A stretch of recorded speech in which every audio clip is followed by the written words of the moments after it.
+1 class बेटा हमने union parliament में लोकसभा शुरू किया हुआ है। आज हम करेंगे powers and functions of Lok Sabha कि लोकसभा की शक्तियां क्या हैं और उसके कार्य क्या हैं। सबसे पहले बेटे देखें, लोकसभा की शक्ति और कार्यों को हम 6 भागों में बांटते हैं। सबसे पहले है जो उसकी शक्तियाँ वो है वैधानिक शक्तियाँ, जिसे हम लेजिस्लेटिव पावर्स कहते हैं। वैधानिक शक्तियाँ मतलब जो उसने संसद होने के नाते जो उसे पावर्स दी जाती हैं, जो उसने करना होता है काम, उसकी जो शक्तियाँ हैं वो वैधानिक शक्तियाँ हैं। सबसे पहले बच्चे मैं आपको ये बताऊंगी कि 3 सूचियाँ होती हैं। एक होती है संघीय सूची, एक होती है राज्य सूची और एक होती है समवर्ती सूची। इन 3 सूचियों में विषयों का विभाजन किया गया होता है। तो इन 3 सूचियों में से संघीय सूची पर भी जो है वो यूनियन जो है मतलब केंद्र कानून बना सकती है और समवर्ती सूची पर भी केंद्र का ही अधिकार होता है। राज्य सूची में शामिल जो विषय होते हैं ना बेटा, उस पर कानून बनाने का अधिकार जो है वो राज्यों का होता है। इसके अलावा जो बच जाती हैं शक्तियाँ, जिसे हम रेजिड्यूरी पावर्स कहते हैं, उन विषयों के संबंध में भी कानून बनाने का अधिकार जो है वो हमारे केंद्र का ही होता है। तो इसकी वैधानिक शक्तियों में सबसे पहली शक्ति क्या है कि जो लोकसभा है वो संघीय सूची, समवर्ती सूची और शेष बचे हुए विषयों के संबंध में कानून बनाने का अधिकार रखती है।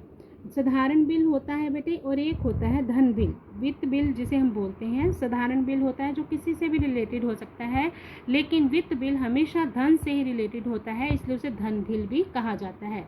बिल 2 तरह के होते हैं, तो यहाँ हम बात कर रहे हैं साधारण बिल की। साधारण बिल जो है बेटे वो संसद के किसी भी सदन में पेश किया जा सकता है, लोकसभा में भी और राज्यसभा में भी। लेकिन फिर भी बच्चे 90% बिल जो है वो लोकसभा में ही पेश किए जाते हैं। और कोई भी बिल तब तक कानून नहीं बन पाता जब तक दोनों सदन उसे पास ना कर दें।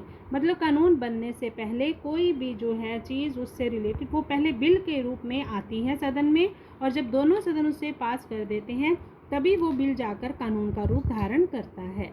लेकिन मान लो लोकसभा ने कोई साधारण बिल है जो पेश कर दिया है, राज्यसभा वो बिल पेश नहीं कर रही और उसने अपने पास रख छोड़ा है, मतलब उसे लगता है कि इस बिल में बहुत सी ऐसी गलतियां हैं जिसे लोकसभा द्वारा दूर किए जाना जरूरी है, लेकिन लोकसभा उसकी बात नहीं मानती, वो बिल को एज इट ही पड़ा रहने देती है अपने पास। तो जब 6 महीने बीत जाते हैं तो राष्ट्रपति 6 महीनों के बाद दोनों सदनों की सांझी बैठक बुलाता है। जॉइंट मीटिंग होती है बेटे दोनों सदनों की, जिसमें क्या होता है बेटे, इस बैठक में लोकसभा के सदस्यों की संख्या जो होती है वो बहुत अधिक होने के कारण लोकसभा की बात ही मान ली जाती है।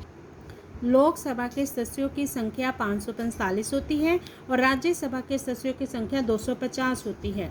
लोकसभा के सदस्यों की संख्या अधिक होने के कारण नेचुरल है बेटे, जब सांझी बैठक होएगी तो उसमें जब वोटिंग डाल के ही कोई फैसला लिया जाना है तो वोट किसके फेवर में पड़ेंगे, लोकसभा के, क्योंकि उसके सदस्य ज़्यादा हैं, तो वही बात मान ली जाती है। तो इसका मतलब ये है कि साधारण बिल पर लोकसभा अधिक शक्तिशाली है।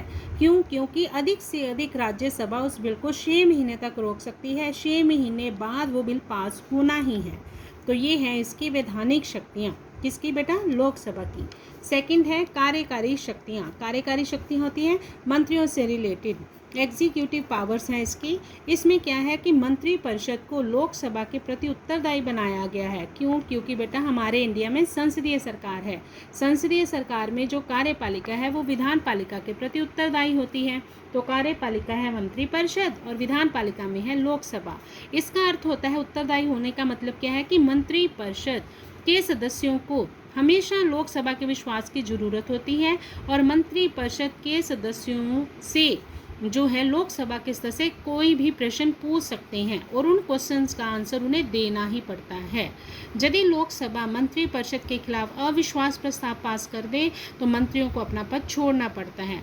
अविश्वास प्रस्ताव का मीनिंग होता है कि हमें इस पर विश्वास ही नहीं रहा, तो फिर मंत्रियों को रिज़ाइन करना ही पड़ता है।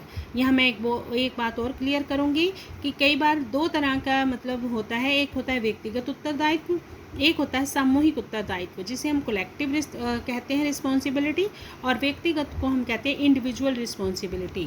अगर जो मंत्री है, एक मंत्री ने गलती की है तो वही अगर त्यागपत्र देता है तो उसे हम कहते हैं कि व्यक्तिगत उत्तरदायित्व की उस व्यक्ति की गलती का जो नतीजा है केवल उसी ने भुगता है। लेकिन अगर किसी एक मंत्री की गलती की वजह से पूरा मंत्रिमंडल त्यागपत्र देता है तो वो होता है सामूहिक उत्तरदायित्व। कि एक मंत्री की गलती की वजह से पूरे ग्रुप ने अपना रिज़ाइन दे दिया। मंत्रियों से क्वेश्चन पूछकर उनकी नीतियों की आलोचना करके जो लोकसभा है बेटे वो मंत्री परिषद को रिस्पॉन्सिबल बनाती है। मंत्री अपनी मनमर्जी नहीं कर सकते। ये है इसकी कार्यकारी शक्ति।